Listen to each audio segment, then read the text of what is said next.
I guess, which sport do you think you are the closest to being a professional? Underwater basket weaving.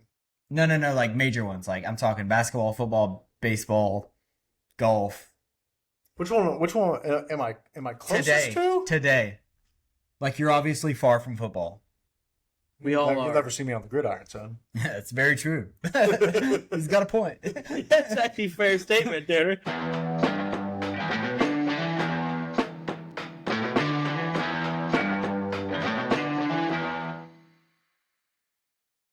Gentlemen and ladies, welcome back. This is episode 11 of the GarageGang podcast by your host, the Three Stooges, Brandon Reeves, Tanner Knight, and Paul. We're going to dive right into it with, it's not a would you rather.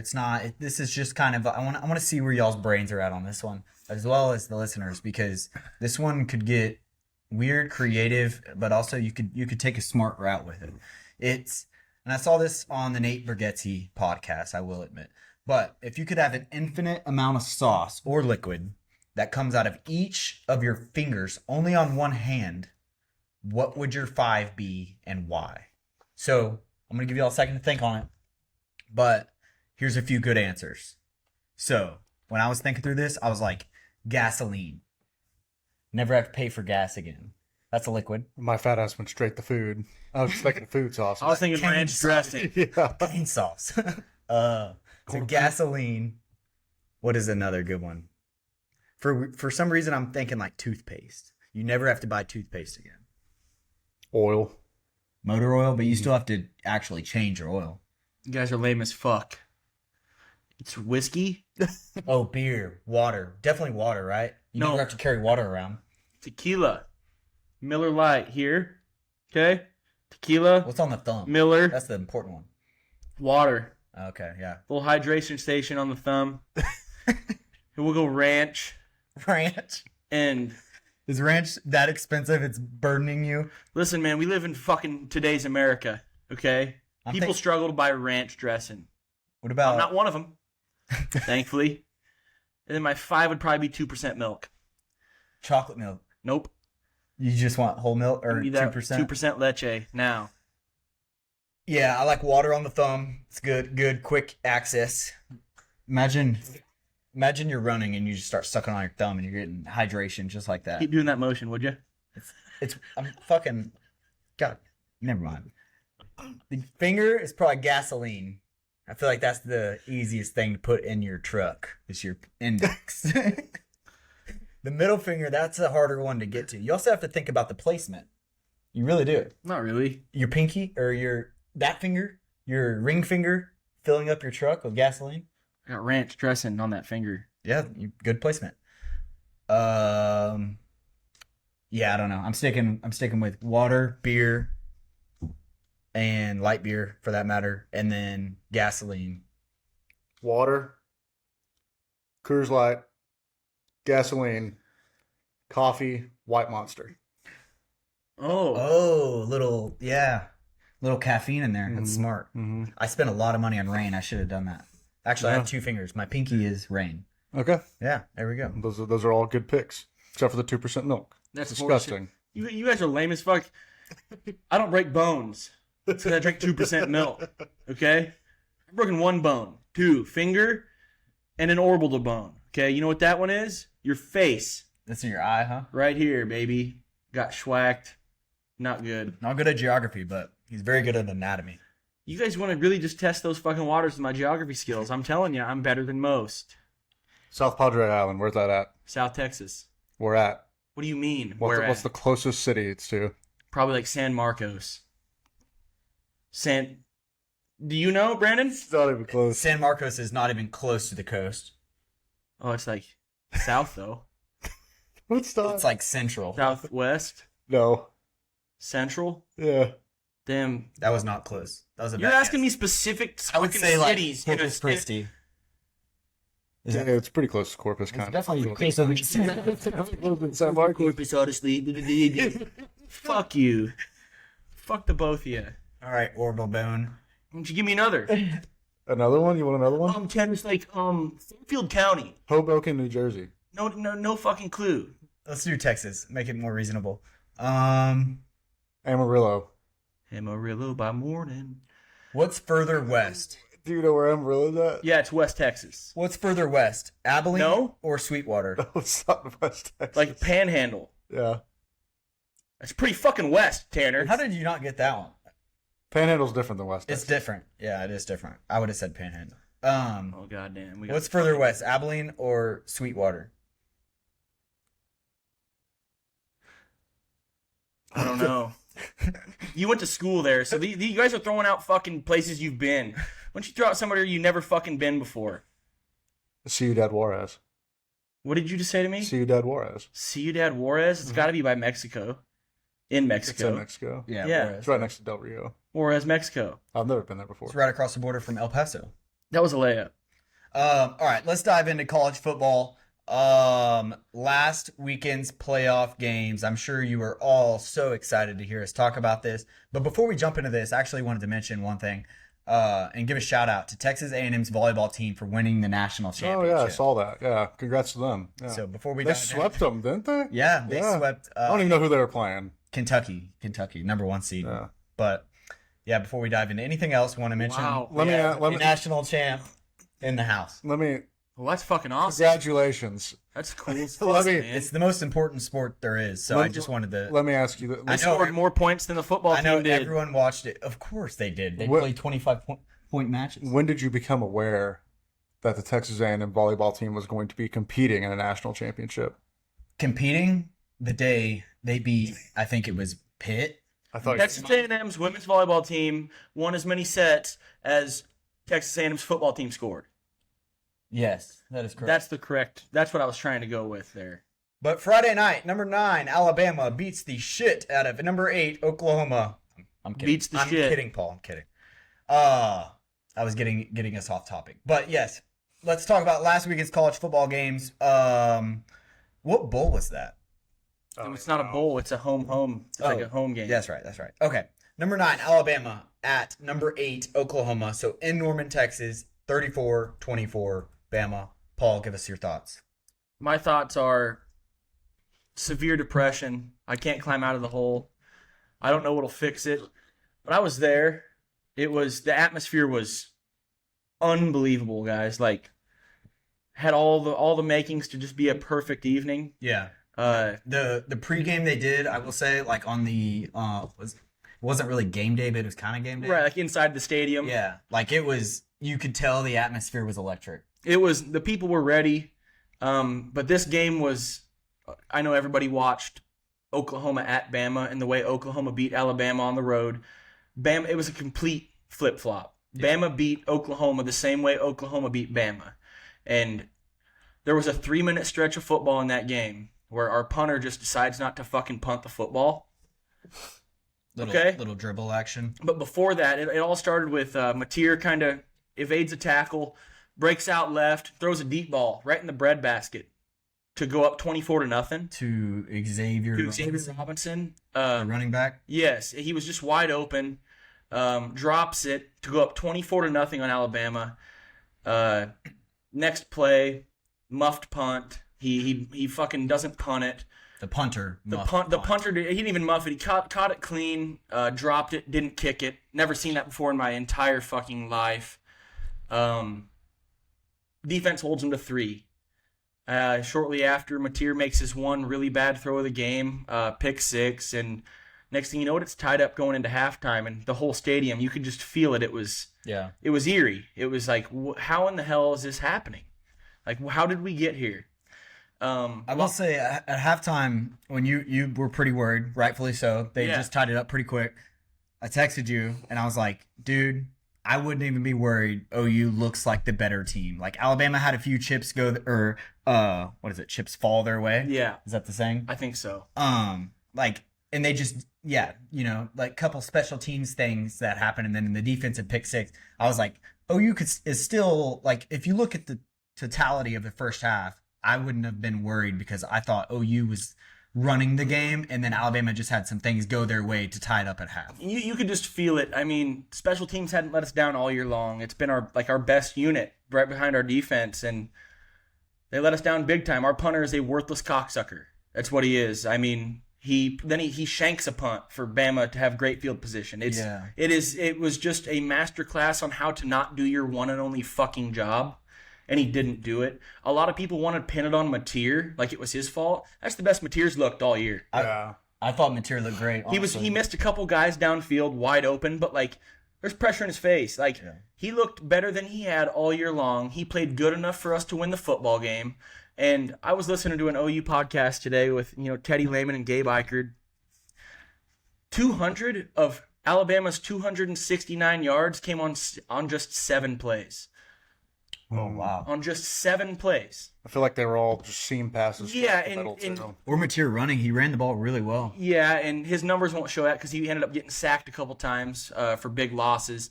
But, man, when you look at the grand scheme of things, it's a horrible way to lose. Yeah. Like, it's just a terrible way to lose. It was just so confusing to me because in the entire first half, OU looked so much better. Like, they got up to that 17-0 lead, and I was like, this is about to not be worth watching. And it should have been 24-0, but a dropped deep ball. Like, I'm talking wide open. Everybody saw it. You guys saw it. Yeah. He was wide fucking open. Mm-hmm. Just T-Rex armed it. And everybody wants to blame Mateer. It was 3rd and I think 10 at the time, maybe a little longer. He could have ran, but like all year long, myself included, bitched and moaned. No, I think it was 3rd and 2. Why won't he let it rip? Why won't he let the ball fly down the field? And he does, and the guy doesn't catch it, and now it's Mateer's fault. I don't agree with that at all. He didn't play great, but played good enough for us to win a fucking college football playoff game at home. He played better than I anticipated him playing. I will say this: I put a coin on him playing worse. Bama's freak players on the outside made every play. That fade ball that Simpson threw, I think. Jeremy, what's his name? Bernard. Yes. Moss. That right tackle jumped by like a second and a half, and he just throws it up.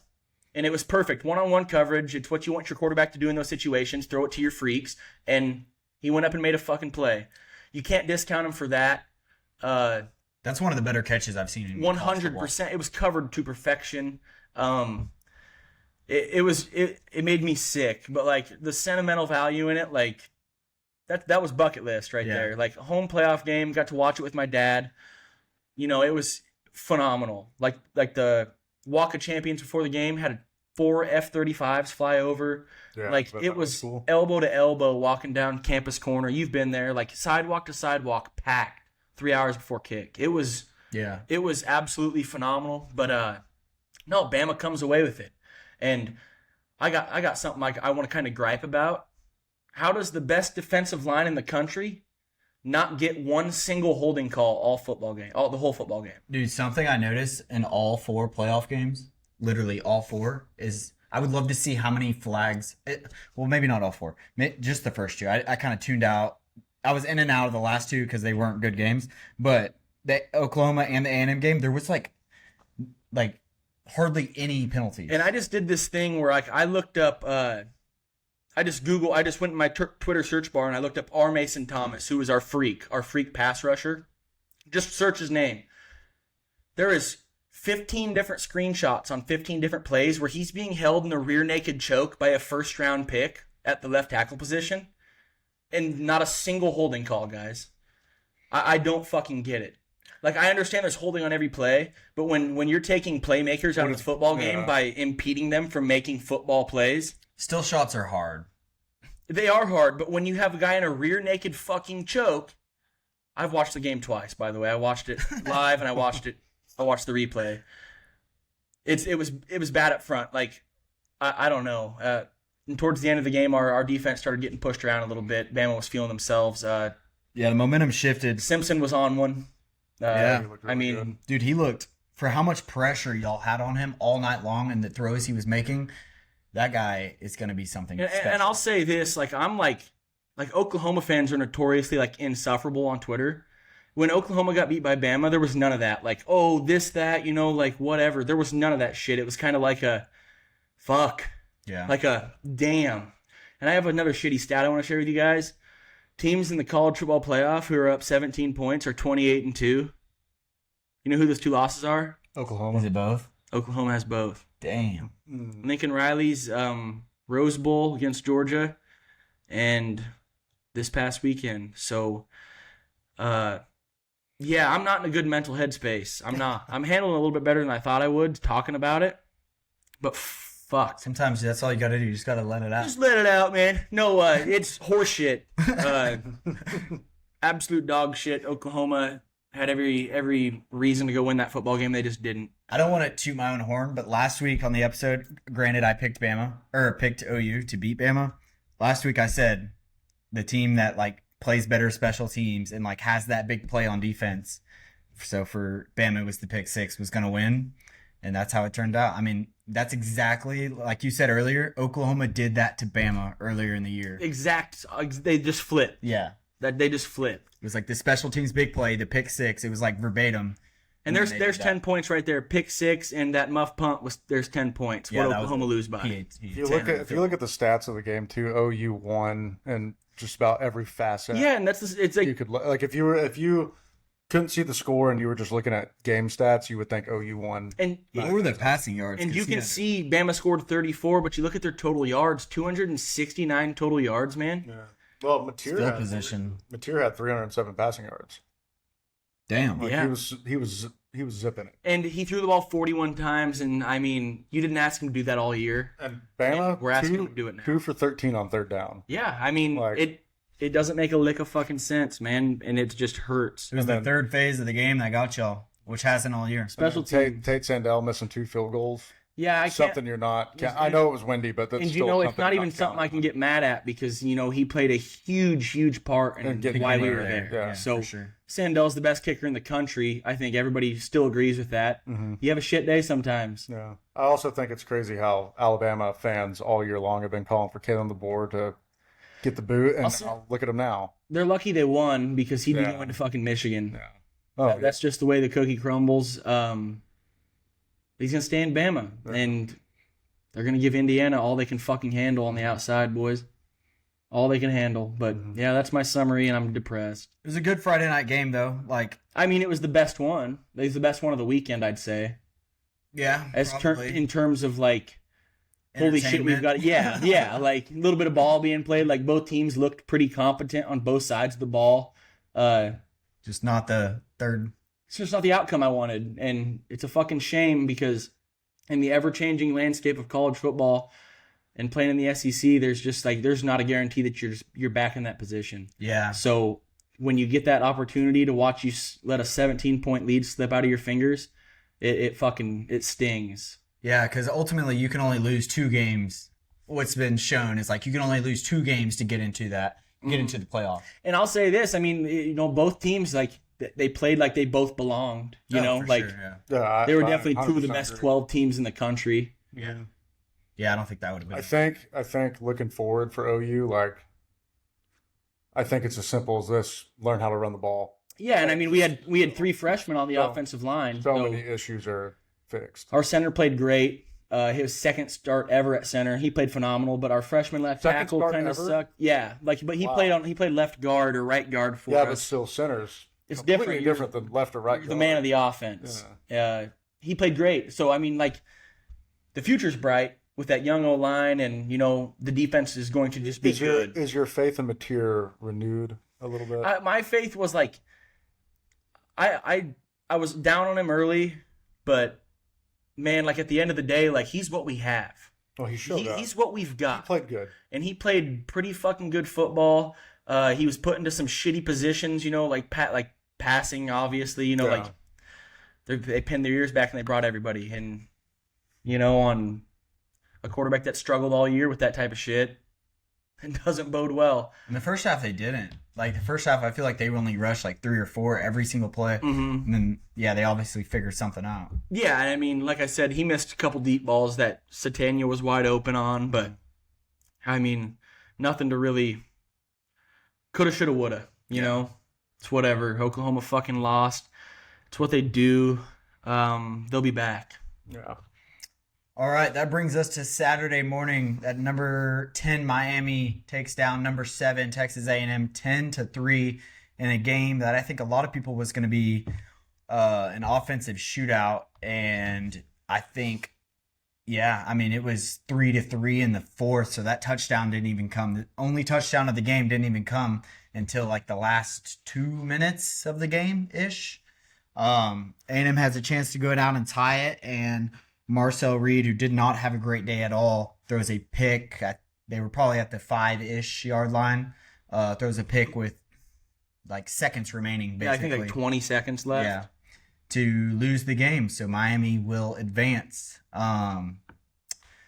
Yeah, my take on this game, which I'm sure everyone wants to hear, is that honestly, I thought, especially in the first half, I thought Texas A&M looked like the better team, but we weren't scoring. We couldn't find the end zone. We couldn't put points to looking better. And so at the end of the day, like, it doesn't mean anything. So you go 0-0 into halftime, or was it 3-0? I can't remember. Regardless, it was 0-0 at half. Yeah. No, yeah, you're right, because he missed that field goal. Mm-hmm. Yeah. So it was a windy day, whatever.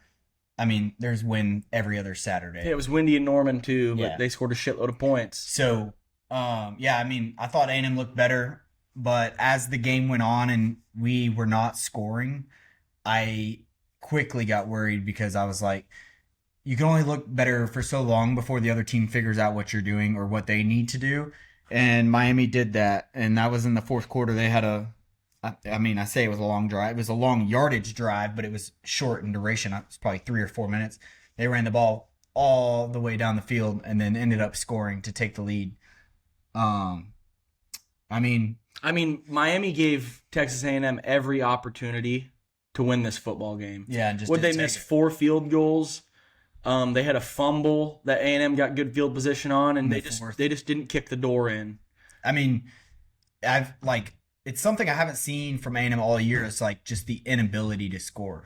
I don't know. It's weird. Like A&M's offense looks so good up until the Texas game, and then so the last 2 games of the year, There's probably they a looked reason for that. so bad.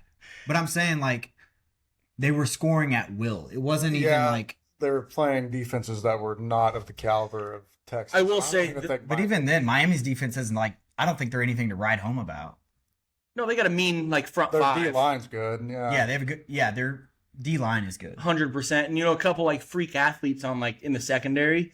But But it wasn't like we didn't have time to throw. Like, I don't know. Marcel maybe got sacked 4 or 5, whatever. He got that sacked. first drive, you can tell when Marcel Reed's going to be on or not. And that he's first, double clutching. Oh, yeah. Jumping all over the place. he's got throwing that balls high. he's got that fucking Baker Mayfield gene in him. He starts double pumping, pump faking. Yeah. He's not confident and he's not feeling it. He looked bad from the start. Like, at first, balls were coming out high, and I was like, it's a playoff game. He's jittery.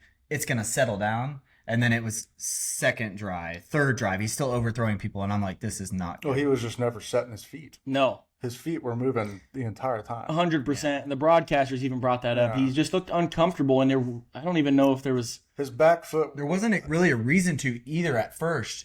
Like, the first half, we were giving him time. Yeah, that wasn't the problem. Like, It's a lack whenever of he was run pressured, game. he just ran. And, like, the offense moved. It was so weird. Like, they'd first down, and then 3 and out. And me and Tanner were talking about this on the way over. Tanner brought it up. He was like Miami just started running the football.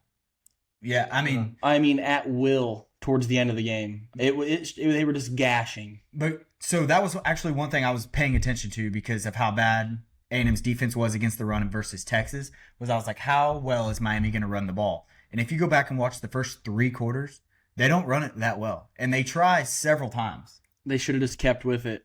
They try several. I mean, there's several drives where they run the ball twice. But yeah, you're in that type of football game where hey, this team's going to struggle to score on us. Let's run the fucking football. Let's establish some dominance. They never did until, man, he ended up with, I think, 8.5 yards a carry, that running back did. Fletcher. Yeah. That was because of the last drive. He had Like 170 before that, he was total. averaging 3.5. He actually broke his PB Yeah. in that game. Yeah, I mean, Rushing yards.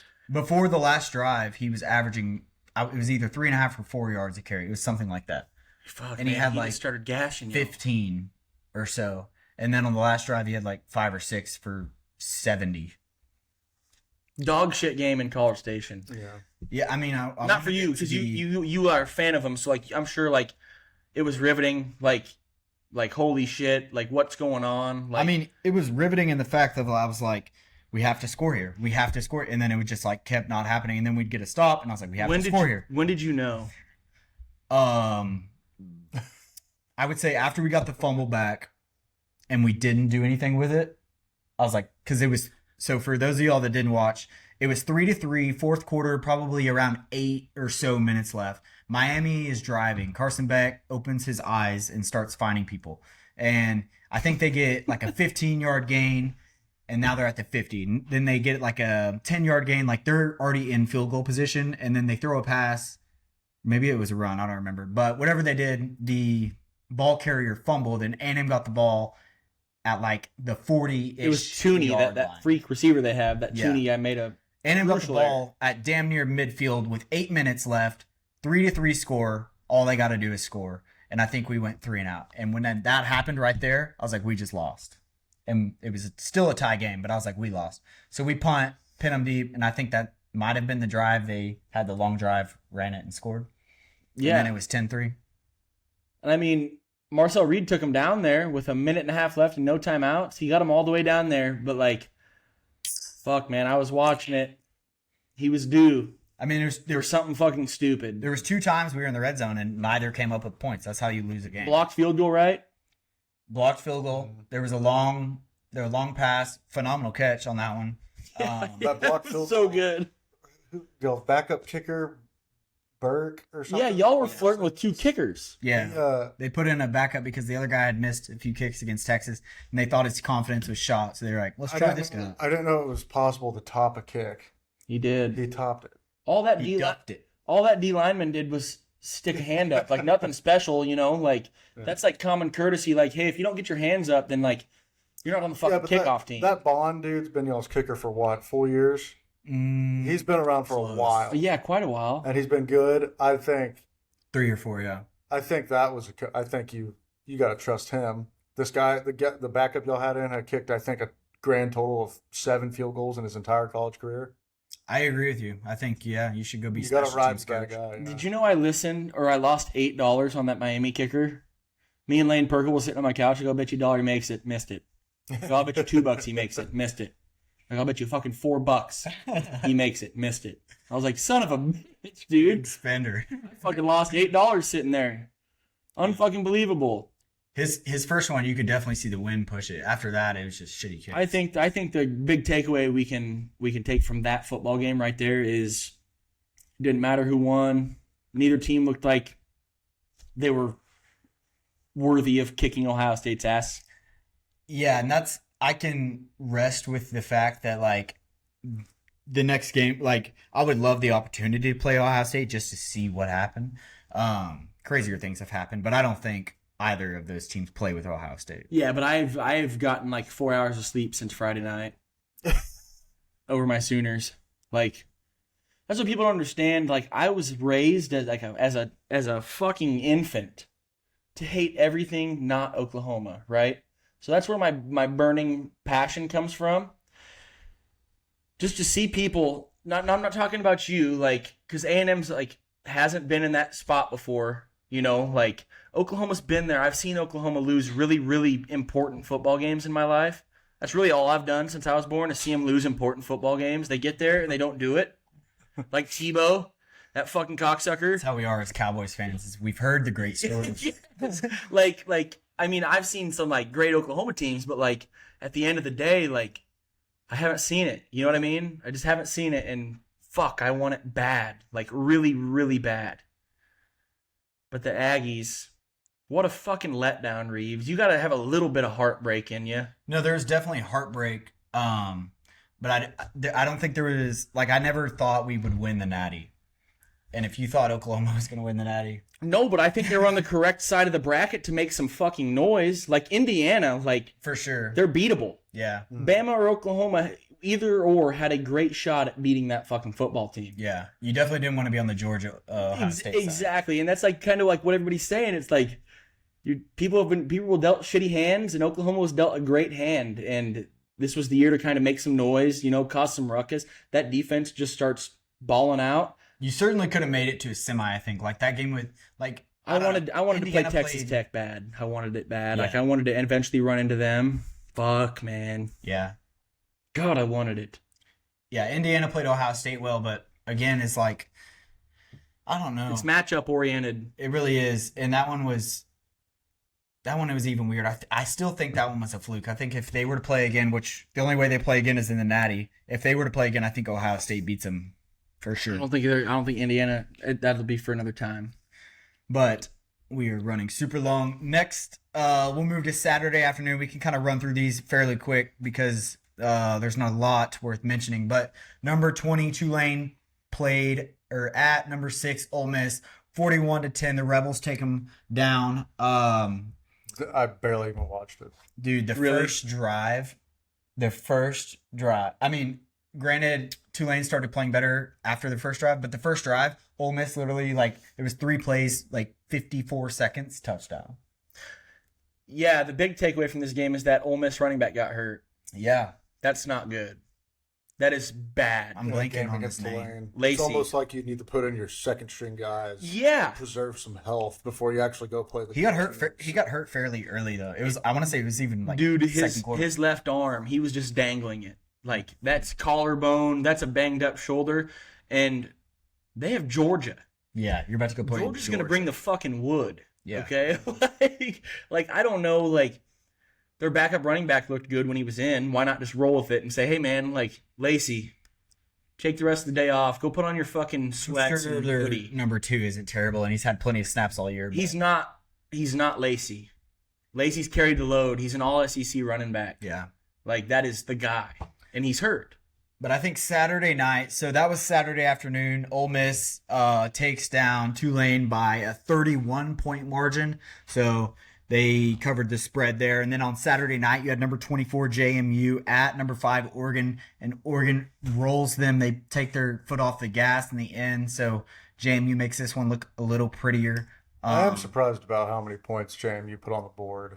I agree. It's a little surprising. I think Tulane moved the ball well too. Like, I bet if you look at total yardage, I think both teams moved the ball well. It was just like at some point the pure like athleticism and like the guys just took over. Yeah, and Tanner, back to your point, I think fucking JMU ended with like 530 yards of offense. Yeah.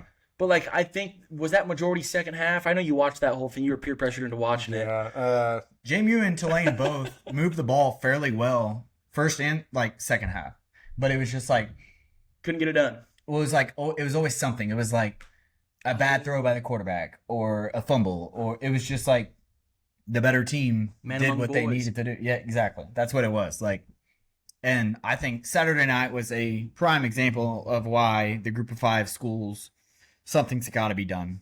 Something. Yeah. You If can't have set in not with teams like this. You can't have set in stone rules for like, oh, the highest seeded whatever. Like it can't be like that, because then you run into situations like this where the ACC sucks and these two guys get thrown. I heard something today. Let me know what you guys think about this.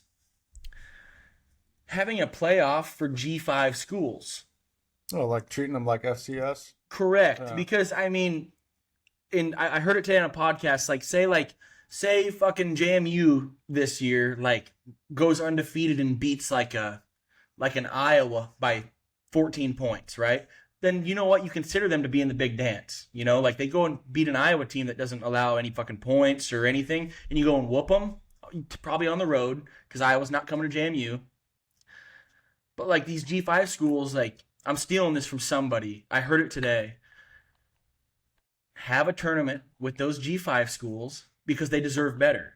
That's not how they should end their season. They're basically getting thrown out to the slaughterhouse. Exactly. Yeah. They're like the sacrificial lamb. Yeah. And then you put like a huge money incentive in the G5 playoffs. Like whoever wins it gets paid. And there's a huge bonus to win it. Yeah, I think another way to fix it And I would watch the shit out of that. is like if you think you're a top dog and you're in the power or in the group of 5, like JMU, like Tulane, like UNT this year. If you think if you think you're one of those guys, you have to schedule at least 2 Power 4 schools. Yeah, and I mean, and if you don't know, there's nothing against you. There should be You're a just tournament not for making you. the playoff. There should be a playoff for the G5 schools.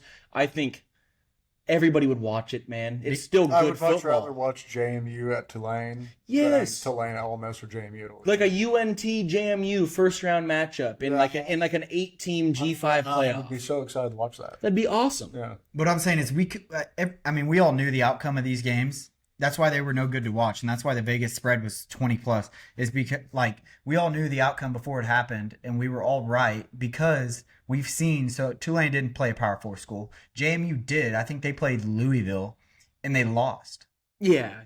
I mean, And so now you want them to go play number 5 Oregon because the criteria you have for making the playoff is messed up, and they go get destroyed. And yeah, what are the viewership on that? I just JMU think they Oregon. deserve better. Like a great JMU team doesn't deserve to go to. Yeah, it's not their fault they're getting put in this situation. Exactly. They don't deserve to go to Oregon and get their teeth kicked in, and that's how they end. That's how those seniors end their That's what I'm careers. saying. If you're one of those group of 5 schools that is a top dog year in and year out, like JMU, you have to go schedule at least 2. Right, but I'm not take that out of it. Fuck that. Don't let them in. Let's have a playoff. That's what I'm saying. A G5 And if you playoff. don't do that and you go 12-0 and you beat Yes. all group of 5 schools, then you're just not in because we don't know what to compare you to. Exactly. And I mean, it's gonna change again. The playoff format. The other way to fix it is you just rank 1 through 12 and you put those 12 in. Yeah, that's a good way to do it. Not a bad idea. So that will move us to next weekend's game. We're not going to dive into them too much because they're about 2 weeks out and we still have another episode coming out. So, next Wednesday, December 31st, you have the Cotton Bowl at 6:30. That is on New Year's Eve. You have number 10 Miami versus number 2 Ohio State. The current spread is 9.5. And then the following day on New Year's, 3-game slate. So New Year's Day, don't make any plans because a lot of football going on that you're going to want to see. You have at 11 a.m. the Orange Bowl, number 5 Oregon, 1.5 point favorite against number 4 Texas Tech. That is actually the only team that is ranked higher. That is the favorite in the college football playoff. And then at 3 p.m., you have the Rose Bowl, number 9 Alabama versus number 1 Indiana. Indiana, 6.5 point favorite currently. And then at 7 p.m., the Sugar Bowl, number 6 Ole Miss versus number 3 Georgia. Big SEC game here. Georgia currently 6.5 point favorite. That's about right. Yeah, that is about right. That's about right. I think all these spreads are pretty good, probably. Yeah. Yep. So, yeah, New Year's Eve, you'll have Miami, Ohio State, and then on New Year's Day, 3-game slate. Don't want to miss it. But we'll dive more into those games next episode because, again, those won't be coming out for another week or so. Hey, are we done with football, college football? We can be. I think we should dive into our subscriber deal. Oh, we still haven't done that. Okay. Tanner's got a good one loading up, boys. So, because we were at a hole on subscribers, we came up with A plan to get fake viewers. yes. I was trying to find a way to sugarcoat that. There's no sugarcoating it. So currently we're at 85 subscribers. 85 of you. We appreciate all of you. Love you very much. But Tanner has promised to do the 1-chip challenge. That is the hottest chip on earth, allegedly. And I will buy it. I don't know how much it is, but I'll buy it for Tanner. Granted, it's less than like $100. Surely it's not more than that. Tanner will do the 1-chip challenge if we get to 100 subscribers, or when we get to 100. No, not when. It's Oh, you're when. putting a It deadline has to be by the end of the year. by the end of the year. Yeah. That is fucking horseshit. I didn't know that. We was... talked about this. All right. No. We're gonna clip this right here. Tanner will do the 1-chip challenge if we get to 100 subscribers by the 1st of the year. It is currently December 22nd. This will come out on the 23rd. We're going to lose a day. It's all right. Tanner will do the 1-chip challenge and we'll record it here live. Everyone will see his pain. So send this to a friend. Send this to your family. Anybody you know, whether they like ball or not. Send it to them so we can all watch, because I want to watch it just as bad as all of you do. Send it to a friend, tell them to subscribe, and let's make this thing happen. We've got 7 days to get 15 subscribers. We have to get to 100. We're currently at 85. Let's make it happen. Y'all know what to Giving do. you plenty of time to get this done. And I will say, it didn't take much convincing from out of at all. Tanner was like, "I'll do the hot chip at 100." And then we started kind of psyching him out a little bit, and he was like, "No, 120." 125. Yeah, 125. No, 100. And you're like, "All right, fuck it, 100." If there are people listening that know me, they know, dude. I can barely. We know you. I can It's gonna be hell. I can barely eat flaming hot Cheetos, I've seen Tanner that taking his sweater off to MIG salsa. dude. I cannot. That should light you up, Dude, Sometimes. I'm talking I put a little too much Cholula on my eggs, and I feel like I'm going to die. brother. I know. You I have know. nothing to worry about with the chip. Oh yeah. I saw that. I saw Shaq start profusely sweating live Damn. on the air when he ate the one chip challenge. Dude, Tanner, I'm so excited. I'm not. I'm excited. Unsubscribe. Hopefully it snows that day so you can. Lay in the snow while I do it. Face down. We ain't getting no snow that day. No, it'll probably be 85. So yeah, First of the year, huh? Yeah, woohoo. first of the year, 8 days, get it done. Help us out. Are we I wanna talking see New this. Year's Eve at midnight? At December 31st, 11:59 when p.m. that is the bell cutoff. rings. When the ball's dropped, that's the cutoff. Fair. We got to get it done, people. Gotta get We it got to get it. Just pleat for us. It's free. It's free to click that button. You don't owe anything. No, somebody has to pay for my chip. It's not. Well, we'll pay for your it's chip. not You don't worry free. about that. Tanner's Tanner. got to hurt for it. Tanner will hurt for it. That's a man of the pod. Ooh. God. Oh, Let's excuse me. Let's dive into halftime. Halftime is where we all three debate the biggest loser from this past week's sporting events. And yeah, we all three debate, and then the loser has to wear the loser hat next episode during the halftime segment. Last week, Tanner's halftime loser was Sharon Moore. He actually won. Tanner's first time winning. He won with 9 votes. Paul chose me because he claims I'm a bad commissioner. What'd you say, communist? Communist. Yeah, Yeah. not right at all. 2 votes. Paul Communist, dude. and Matt Robb. So Matt, screw you. Matt, I love you. You're the man. Thank you for believing in me and realizing that I know you fat fingered that vote. It's okay. I still love you. And then I chose Paul because he lost back-to-back years in fantasy football, dead last back-to-back years, and I had 8 votes. So Tanner had 9, I had 8. That was a close one. Paul has to wear the loser's hat for How this does it week. look? How does it look? Did you have to widen it? One clip. Dang, Tanner. You got a big dome on it. That's great. This hat fits like You look like a European tourist in America. with that hat on. wee wee. No, let me go real quick. You guys voted on the poll. You guys all saw the poll. Brandon runs the Instagram. He's good at it. I'm not knocking him for that. And his reasoning, or my reasoning as to why I lost, is because in parentheses by my name on that poll was Paul, 2-time fantasy loser. I had to give context for why I chose you. For my pick, it was just Brandon, not communist commissioner. It was just Brandon. Alleged. If y'all knew the work I did for this, the reason I didn't do that is because it's not true. I got a phone. Yours is true. I got a phone call. You are the 2-time loser. I got a phone call from El Rojo Ocho. Okay, he's our second baseman on our slow pitch team. He said, "Paul, you are right. You are right. That consolation bracket should matter, and Brandon is a communist." Dude, The only thing he didn't agree with me on was that ESPN was the worst. I told him I was just lashing out. It's not a bad app. I like it more than Sleeper and Yahoo. Whatever, man. You're a communist, and I'll die on that hill. I will. You lost. Why are we giving you this speaking time? Why are we doing the floor? Yeah. To argue the reason you still lost. Thank you, guys. Thank you. This week's biggest loser. Let's dive into it. Who wants to go first? I'll go first. Go. Let me have the floor. I'm getting personal. Oh no. The Aggies of Texas A&M. Mm. And it's not even like to shit on you, Brandon. It's more so... I have a feeling it is. No, it's not. I promise it's not to shit on you. It's they were world beaters in everybody's eyes all year long, okay?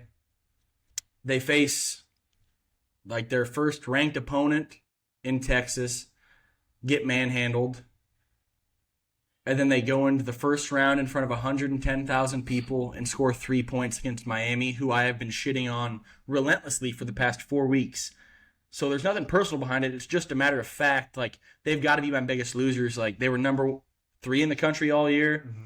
Lost that one to Texas. They had the respect. Dropped to 4. Gets a home playoff game. Miami slips in. Huge discussion about that. And they lose. They score 3 points at home. That's my biggest loser. Nothing personal. I think that's just like low-hanging fruit. You said you were getting personal. Nothing personal? Well, I changed my route because, like, you've been nice to me. So that was just low-hanging fruit. I think a lot of people. He's gonna pick Oklahoma. No, I'm not. No, but like I think it's got to be the Aggies. It just has to be. They lost to the only 2 opponents that were ranked on their schedule all year. Now, I'm not knocking them for getting there because they won the games they needed to win to get there. They dominated their schedule. But when they got there, Reeves said they could score 35 on anybody, and they scored 3 at home. So that's my biggest loser. You can only play the people you can play. I'm not. That's why I said, like, you can't knock them for getting there because they dominated their schedule. If anyone, the biggest loser should be the people who make the AP poll, putting out number 3 all year. Yeah. Honestly, yeah. Yeah, no, mine's the Aggies. You guys can go ahead. Mine's going to be, I'll just say me in general. Terrible weekend. Terrible. We had A&M losing Saturday, and then also Saturday, Philadelphia beat the Commanders, so the Dallas Cowboys have officially been eliminated from playoff contention. Officially. They were already officially eliminated. That's a tough But, day. yeah, my 2 football teams eliminated on the same day. That was tough. One expected the Cowboys weren't going to make the playoffs anyways. The A&M game, I had some hope to playing Ohio State next week or 2 weeks from now, whatever it is. But yeah, that was a disappointing letdown as well. So that's my pick this week. You're on the damn loser board back-to-back weeks. But I voted for myself this time. It takes a real man to do that. Yeah. It does. Takes courage. Yeah. Mine was the Aggies, so I'm having to pivot a little bit here to the next. I was just running through. That's why I wanted it first, Tanner. I was running through my mind of some of the stuff I was thinking of that I had seen this past weekend while watching football. And the only thing I could think of was, I don't even know his name, OU's punter. I mean, just that couple that's like, it was just a pathetic display of doing your one and only job. What's his name? I'd have no idea. It's like fucking like. And no one's ever going to know it now. Let's not prop him up. OU punter. We'll just say that. Yeah, that's because the name won't do it justice. We're not going to prop him up at all. Yeah, for the people who watched the OU and Alabama game, They know. it looked like a high school kid out there punting football. Tanner, you ever just seen a guy not punt the fucking football before? Just decide to not punt it? He also kicked that Bama player square in the nads. Yeah. Did you guys see that? I didn't notice that. Oh, my Lord. He kicked that big dude right in the pills. Yeah. He tossed it too far in front of his foot. Tanner, that's And a then pretty he good big realized loser, dude. he wasn't going to kick it, and then he just tried to pick it up and got tackled, or he tried to kick it again or something. But Tanner, you're right. He's got one job. On top of that, he had a shank kick. I think that was net 20-yard punt. At one point, me and my dad went like this. Looked up at the board. And go, 18 yards a punt? Might as well go for it. Yeah, like what the fuck are we doing? Throw a deep ball. Let's throw Hail Marys, and if he picks it off, it's a punt. It's better than your punt. Very, very valid. Fuck me. All right, so that is halftime. Tanner's biggest loser was OU punter. Paul's biggest loser was Texas A&M, and Brandon's biggest loser was Brandon. So if you vote for me as having the biggest loser, I don't have to wear the hat. Oh, you're going to be wearing it. That's some reverse psychology right there. Oh, okay. Put your name out there. Okay, you're going to be wearing it anyways. Wait. Yeah, you're going to be wearing it. No, because if I win, I don't wear it. Right, you're not going to win. Anyways, let's dive into the NFL. Paul, what happened? I'll take you boys right to Thursday night. Rams at Seahawks. And I'm telling you, it says game of the week here on it. Might have been the game of the year. It was really good. It was really good. Huge divisional game, too. Phenomenal. Stafford, incredible. Sam Darnold, lackadaisical at times, picked it up. How much were they down by, the Seahawks at one point? They were down like, I want to say, 20, I think. I was going to say 17. I think they were down 17 in like mid-third. Middle of the third? Yeah, they just come back. I mean, honestly, boys, like our biggest loser could have been Al Michaels with the way he announced Puka Nakua's second touchdown and 225th yard of the game in overtime. It might be time. It's time for him to go. Yeah. He's given us a lot of great memories and great calls, but it was so uninspiring. Yeah. Like Puka was having a generational game. Yeah, Puka dropped 50 on me in fantasy. I mean, Al Michaels with the Fantasy Puka Championship. catches it. Touchdown. What are we doing, Al? In overtime. In OT. Yeah. So another interesting thing about this game was earlier in the year when the Rams and Seahawks played, Sam Darnold throws 4 interceptions and Seattle loses by like single digits. Yeah, I mean, LA's offense didn't look that good that day either. Yeah. So, but this game, Darnold throws 2 interceptions, still terrible, and they pull out the win, the comeback win. Quite possibly the craziest 2-point conversion in the history of the sport as well. I agree. Yeah. So Nuts. Yeah, if you didn't watch it, there was a 2-point conversion where the ball was thrown like laterally and tipped by a defensive player, tipped somehow towards the end zone, and then Zach Charbonnet goes over there and just picks it up because he thinks the play is dead, and they're like, "Yep, 2 points good." So No, that's a smart football play. Like if you don't know it's a fumble or not, he ran right up to that mofo and picked it up. yeah, Like picks it up in the end zone. Turns out it was allegedly a backwards pass that got tipped forwards, and he picked it up in the end zone for the 2-point. it was like a fumble. Yeah. In their book, but wild game. Rams are still Super Bowl champs in my eyes. We'll move on to the Buffalo Bills at the Cleveland Dukies. 23-20 Bills. And James Cook is humming, gentlemen. Humming. Yeah, I mean, James Cook, I think he's behind Jonathan Taylor now. Like earlier in the year, Jonathan Taylor was he was in line for the rushing title by like 300 yards. James Cook is now like 40 yards from surpassing Jonathan Taylor for the rushing title. He's had a rough second half of the year. I mean, when your quarterback gets banged up, your rushing yards tend to dwindle. Did Myles Garrett break the record? Yeah, no, he's tied. He got a half a sack yesterday. Yeah, because they credit. I saw a clip where they only credit him with half a sack when he was the one that. He was the closest one in the area to Josh Allen falling down. Yeah. Also to the point of the rushing title conversation is tonight. So we're recording on Monday. We'll release on Tuesday. But tonight the Colts play. So Jonathan Taylor is technically a game behind. I just thought about that. Yeah, he is. Yeah, but who knows? Yeah, he could go for 100. He could go for 20. Who knows? With the non-quarterback situation. Yep, who knows? But Bills find a way to win again. We'll move on to Jets at Saints. 29-6. Saints. Yeah, so Tyler Shuck. It's pronounced Shuck, not Shuck. Shuck. It's Shuck, because I saw the memes. Yeah. It's like shucking around and finding out. shuck me. Yeah. Between the 300 Club. Yeah. Big game. between the Jets and Saints, the two teams are 8-22. That's atrocious. If you didn't watch this one just like us, then you had a good reason to. But yeah, two shitty ball clubs. The And the Saints are holding most of those wins, aren't they? The Saints have like 5. Yeah. The Saints beat the Buccaneers, and then the Panthers, and then now the shitty Jets. They're on a 3-game heater. Yeah, maybe shuck is the answer. Enough of that horse 300 shit. Club. Bucks at Panthers, 23-20 Carolina. Bad loss for Bucks playoff hopes.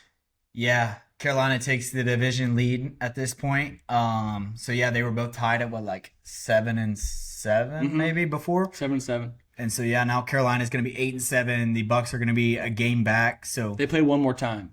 they play again. They play again. with 2 games remaining. Yeah, they play one more time. It's just they're like the those two teams are like the Cowboys. How the Cowboys play the Redskins. Pardon me, the Commanders. The Commanders, watch yourself. They play the Commanders like every other week at the end of the season. That's crazy. like week 16 and then week 18. So that game will probably have massive implications on it here in a couple of weeks. Yeah. But I saw the Buccaneers' playoff chances went from 91% with a win to 46% with a loss yesterday. So, and I think the Panthers' playoff odds jumped to like the same as the Bucks is now because they play again. Yeah, so they probably have the same odds. Yeah, it's like pretty damn even there.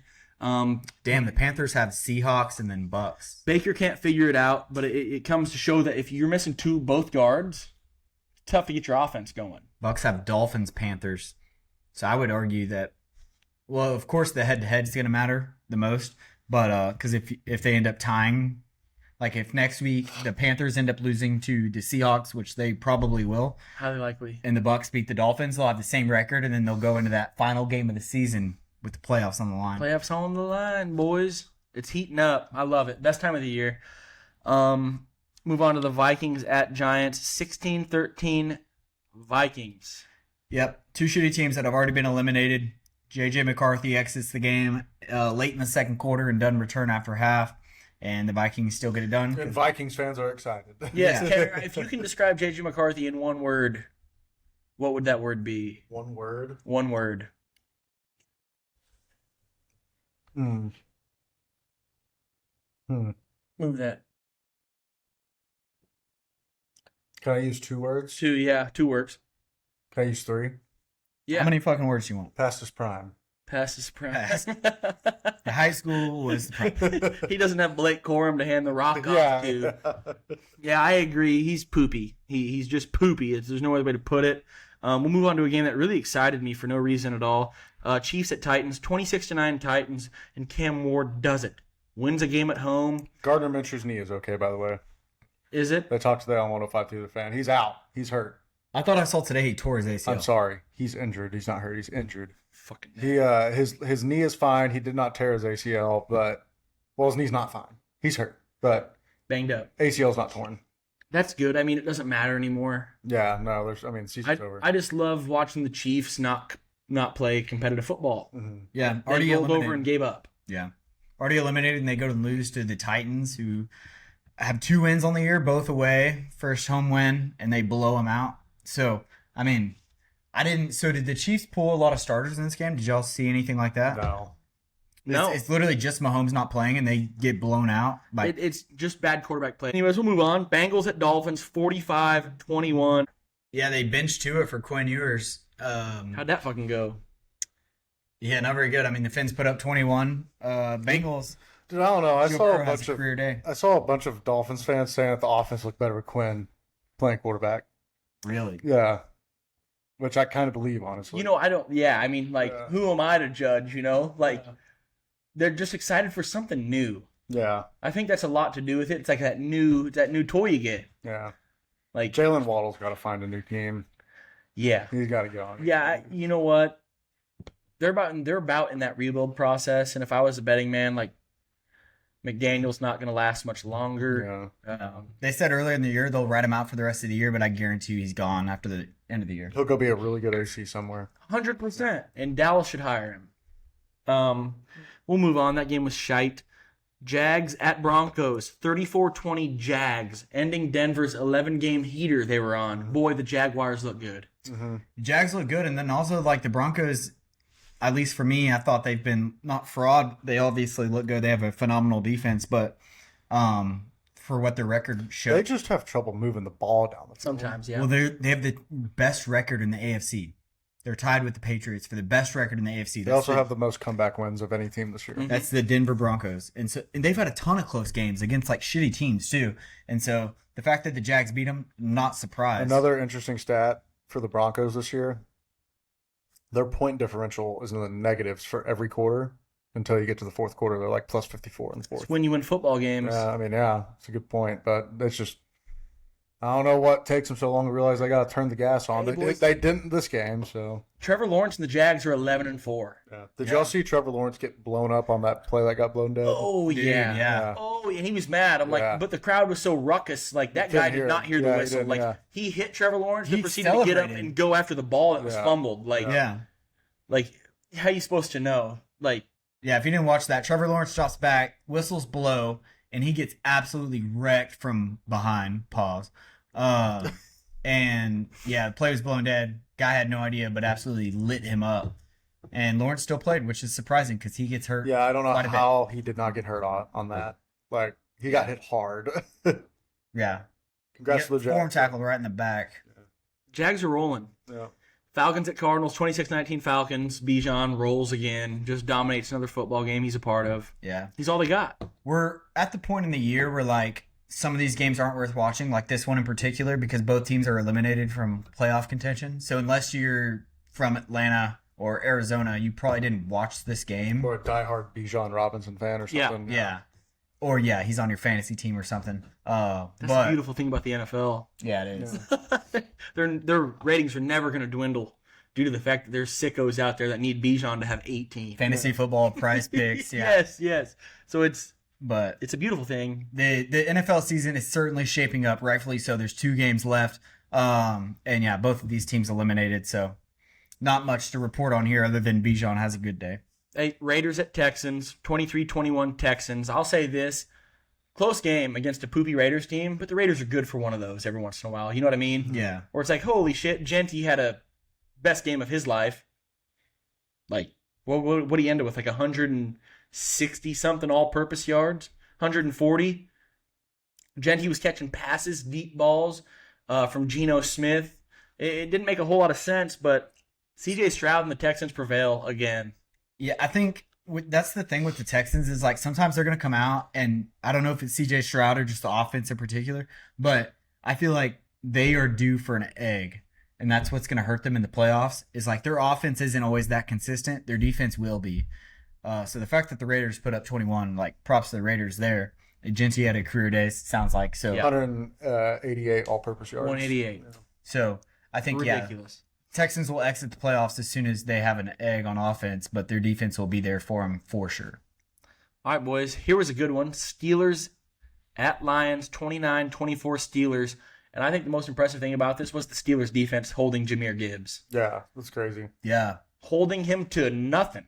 You're talking about the two-headed monster between Gibbs and Montgomery, and they collectively rush for 15 yards. And boy, that pass rush for the Steelers was fucking gross. Aaron Rodgers looked good too. Oh, he's balling. Yeah. Yeah. By the way, that was almost one of the more wildest endings to a football game I've ever seen in my life. What was it? Lions going to score. They throw a slant route or an out route to Amon-Ra St. Brown, but he pushes off, catches it a half yard short. Phantom OPI. Prayer flip to Goff. Goff catches the son of a bitch, dives into the end zone. Everybody's like, oh my God, the Lions just won the football game on some horse shit. Nope. Offensive pass interference to seal the deal. And it was the right call. Yeah. He pushed off. He laid a fucking egg for my fantasy team this week. Guy's a worthless sack of shit. This is Paul's other fantasy league because he got last in the other one. In case you forgot. Good one. I was first all year long, and I'm on pace to have the lowest amount of points I scored all year long. Can I change my biggest loser? Yeah, you can. No, too late. Ship sailed. You're the biggest loser, A-wipe. We'll move on. Sunday Night Football, Patriots at Ravens, man. And it wasn't pretty for the Patriots, but they did it. They get it done. Drake May, 300 yards. God, about time, right? They improved to 12-3 as the Stephon Diggs had a good night. Yeah, phenomenal. Yeah. Derrick Henry continues to fumble the football on Sunday Night Football for some reason. Yep. Another big note on this one is it was tied 10-10 at half, and Lamar injured, I think, his back or something. Dude, he caught a fucking knee to the rib cage that was just vicious. I guarantee you he's broken rib. a couple. Yeah. So like Tyler Huntley comes in and quarterbacks the Ravens for the second half, and they end up losing this one. That probably had something to do with it. I mean, Lamar's a game changer for sure, and losing a guy like him, late in the game or early in the game, it was right before half. So, but Patriots get it done. They improved to 12-3. he was playing pretty damn well before that injury too. Yeah, he was. Zay Flowers, nobody can guard him. Nobody. He is the fastest mofo out of the slot you've ever seen in your life. His first 8 steps, you'd be tough pressed to find somebody quicker than that. Yeah. Devontae Turpin. That was easy. Yeah, but Turpin's not Zay Flowers. No. You know what I mean? No, he also probably weighs No, I'm 50 talking pounds less than speed. Zay Flowers. You can have speed all you want. But You said Turpin I'd be tough pressed. kind of sucked. Turpin kind of sucked. He can't catch. He's got an issue there. Yeah, he couldn't catch a fucking cold. But no Monday Night Football game because we are in the midst of it right now. Just kicked off. Niners at Colts 0-0 ball game. You got picks for that one, anybody? Who do you like? Niners Colts. I'm taking Niners for sure because the Colts don't have a quarter. I mean, they have a quarterback. They got Philippe. They got old Philip, but Philippe. and the Niners have looked good too, and they have more to play for. The Colts have a lot to play for because they're on the outside looking into the wild card. But the Niners also need to win to keep in the wild card, even though the Lions just lost. Niners don't lose. I think Jonathan Taylor has 3 touchdowns tonight. You think so? How many yards? 200. I think they win. Brother, if he does that tonight, I think they win. I'll act a I fool. think they win. I think that defense is good enough to stop the fraudulent quarterback that resides in San Francisco, and I don't know. You like the Colts here? Yeah, I believe in Philippe. You want to bet? No. I'll put $8 on it. No. You're already down 8, aren't you, on the kick? Yeah, I'm trying to make it back. That's why it's 8, not 10, man. I'll put $100 on the 49ers winning tonight. I bet the Niners win for sure. No, I'm just kidding, dude. I need Jonathan Taylor to go off. Phillip Rivers is 0 for 1 to start the game. Y'all wanna dive into the playoff picture for the NFL or wait? We'll save that. Save that. Okay. All right. That's all I got. Thank That you for listening to me speak. brings us to the MLB hockey golf segment. Before we move to MLB, there's one game that we did not mention There's NFL-wise. One of them, who cares? We don't need to talk about one of them. Saturday night, Packers at Bears. Oh, shit. What the hell? Yes. Thank you, Tanner. Holy fuck. All-time football game. Yeah. If you missed it because you were watching JMU get their fucking fudge packed on national TV, that's your fault. It's your fault.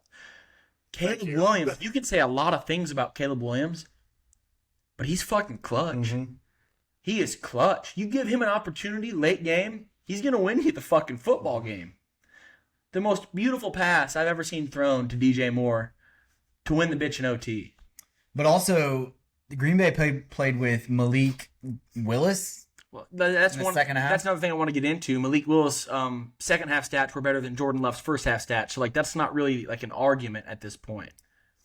I mean, I think it is. You're still playing with a backup quarterback. Jordan Love fucking blows. He's very mediocre. That offense has been weird all year anyways. It's Dude, really the been- past 3 games, Jordan Love's been airing it out. But it goes 4th and 4. Bears on the ropes at home. Haven't beaten the Packers at home in 10 years, boys. yeah, Caleb Packers own the Williams. Bears. I am excited that the Bears are good. All out blitz. Caleb Williams sees it. Kind of floods right. Floats it to a rookie in the corner of the end zone. Bang. Tie ball game. Holy shit. You go onside kick to that. Then you go OT.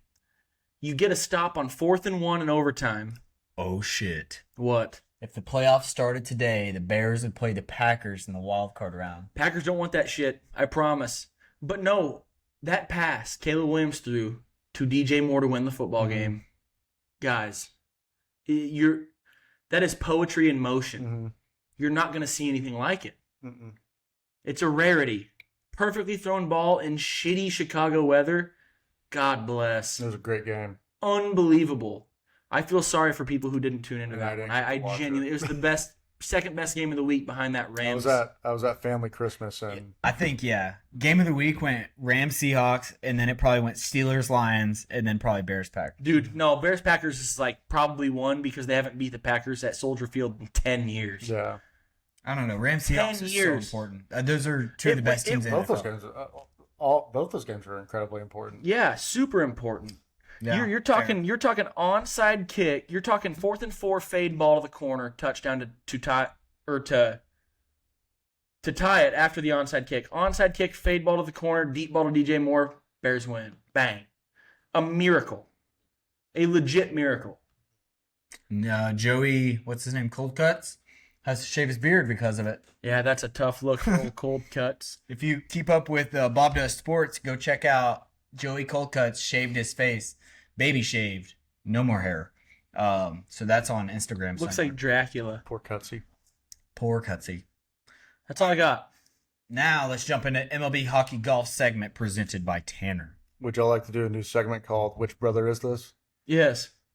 Stepbrother. Contreras got traded to the Red Sox. Would somebody please like to enlighten me on which Contreras this was? Wilson. Wilson. Who did he play for? Cardinals. Cardinal. And the other one plays for the Brewers. Yes. Okay. That's William. For those of y'all that don't know For our long-time listeners of 11 weeks, first week we recorded the podcast, I had no idea there were two different Contrerases in the MLB. Oh, that's right. I thought they were the same person. I remember that. So when I saw this news break, What position does Wilson Contreras play? he's got to be a catcher just like his brother, right? Yes. Yeah. He's a first baseman. No, he's a fucking catcher first. Yeah. Wilson Contreras. Yeah, because Yes. he broke his arm. He's a World Series champ with the Chicago Cubs as a starting catcher. Yeah. He might have played catcher for y'all. He played first for this. He played. He played. Well, he played first for the Cardinals because his arm got shattered in No. half. He blew his knee out. There was a collision at the plate, and his shit rolled up on him. His knee exploded. So So what- now he took a little time off from catching to play first base. So which Contreras is the Contreras whose arm got chopped in half by a bat?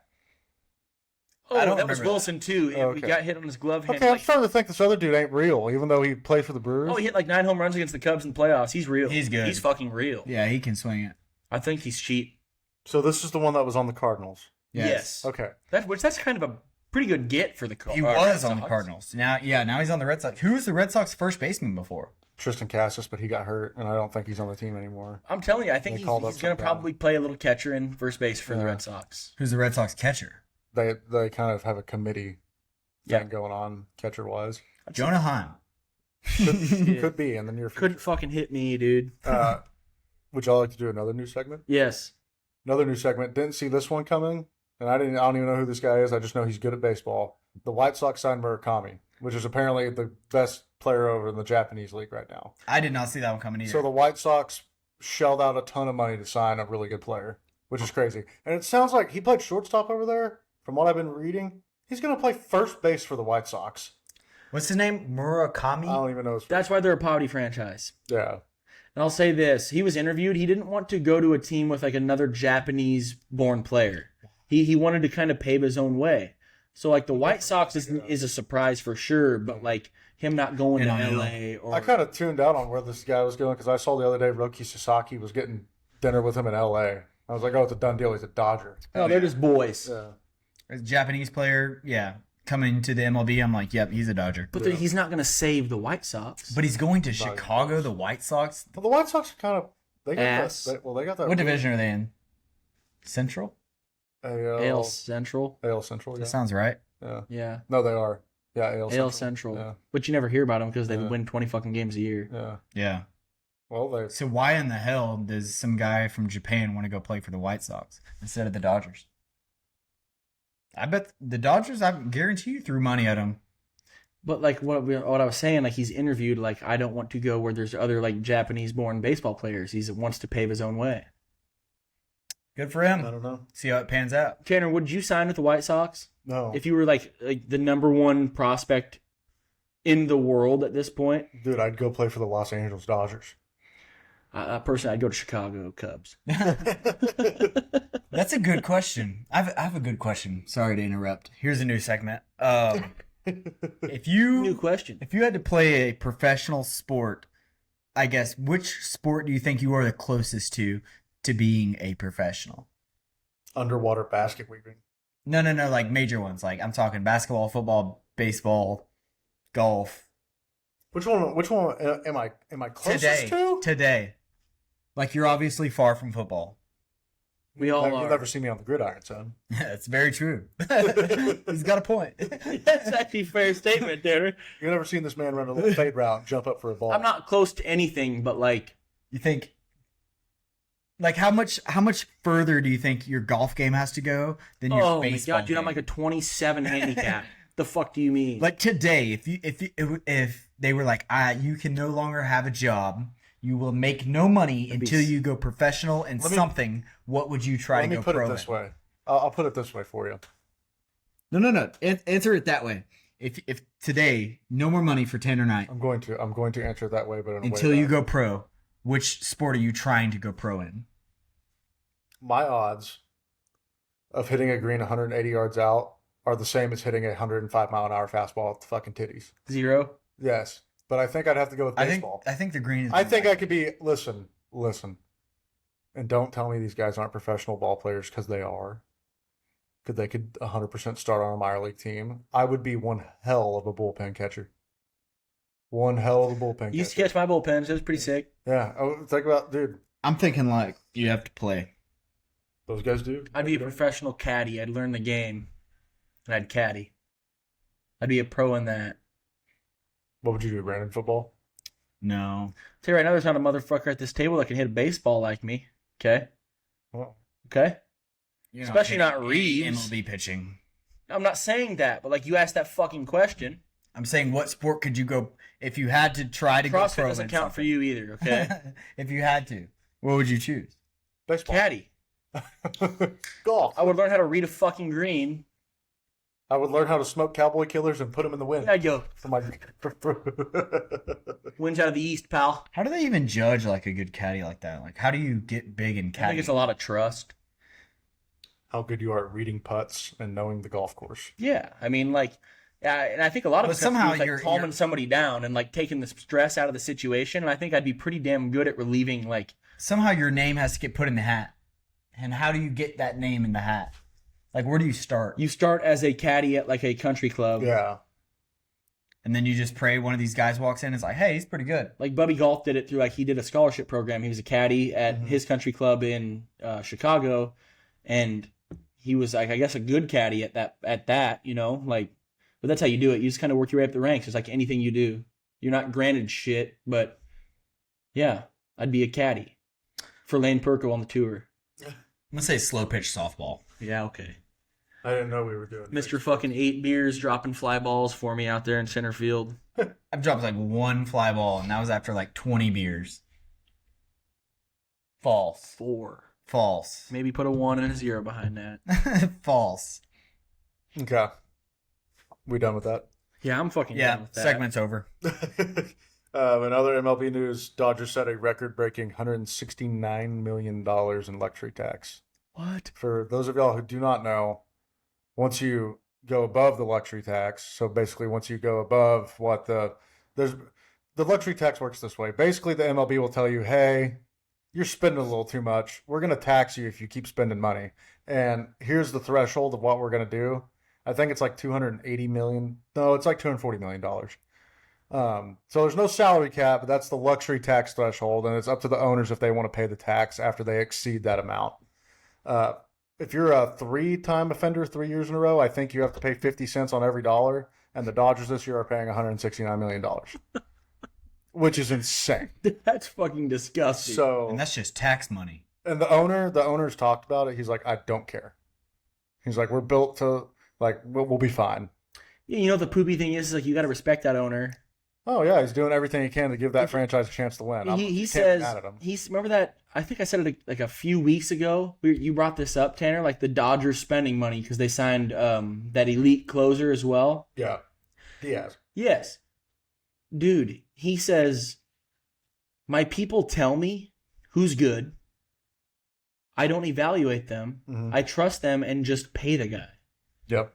Sometimes Jerry Jones that's should take a page out of that book. Jerry He Jones. probably, if there wasn't a salary cap, he probably would. No, Jerry Jones would still be running the show, but like you give him a list of people that you like for Jerry Jones, right? Hey, Jerry, here's got here's no my heart. list. He'd go, sick toilet paper, Tanner, and he'd fucking wipe his ass in front of you. That geriatric. I do fuck. think it's crazy that the Dodgers have exceeded it by that much, though. Kind So, of ridiculous. That's like more than people's like payroll. and that reason, what I just described to y'all, is the exact reason there's going to be a lockout after this next season. 100%. So, 93 days till opening day. I'm pumped. I can sort of feel my brain transitioning from like football towards spring sports, so golf and baseball. Like I'm getting very excited for that. So, still got a lot of football to watch till then, though. Hockey wise, Stars are rolling. Not a whole lot to report there. They're still second in the division behind the Avs. Sidney Crosby, who is a player for the Penguins, he actually is the all-time leading scorer for him now. He's been around forever. So congrats to Sidney Crosby. Golf, still not a whole lot to report. Matt Kuchar and his son, though, did win the PNC Championship this weekend. No shit. And I kind of wish I would have tuned into it because they were going down to the final stretch of things. They were playing against John Daly and his son. Oh, Daly was in. Yeah. He was in conversation. John Daly Jr. is a stick. Yeah, yeah. Is he? Yeah, he plays for Oh, Arkansas. He's Lord. insanely good. Yeah. Like, Did Tiger and his kid play? No, Tiger's still hurt. Tiger's got some time till he's going to be swinging a club.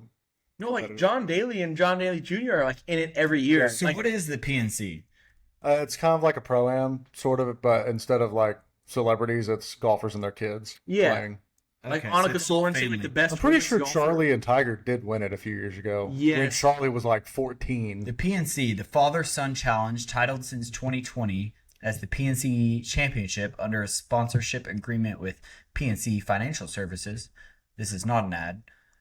Is the annual golf tournament for 2-player teams consisting of a PGA Tour and a PN Champions Tour golfers and their sons. It's pretty cool. Yeah, it's really cool. It's fun because like these guys' children are fucking sticks. Oh, yeah. Better than we Like every one of them. Like John Daly Jr. played at Arkansas or still plays. He'll go pro. Yeah, 100%. He hits the ball a country mile. Yeah.